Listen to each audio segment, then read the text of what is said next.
উসমান রাদিয়াল্লাহু আনহুর মতো ধনী হতে কোনো সমস্যা আছে, কোনো আপত্তি আছে?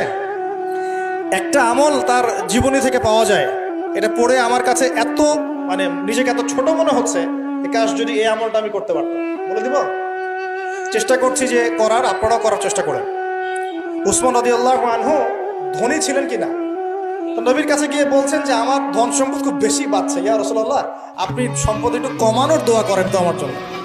চিন্তা করা যায় মানুষ এমন দোয়া কেউ করবে এই যুগে? আচ্ছা, নবী সাল্লাল্লাহু আলাইহি ওয়াসাল্লাম বললেন তুমি উটের পিঠে, গাধার পিঠে খাওয়া দাওয়া করো, ঠিক আছে, খাওয়া দাওয়া করো। তো তিনি খাওয়া দাওয়া করেন। এখন কয়দিন বলতে কতদিন আল্লাহ ভালো জানেন, তিনি এসে বলছেন ইয়া রাসূলুল্লাহ আমার তো সম্পদ আরো আগের চেয়ে বাড়তেছে, দেখি আপনি কি দোয়া করলেন, সম্পদ আরো বাড়া শুরু করেছে।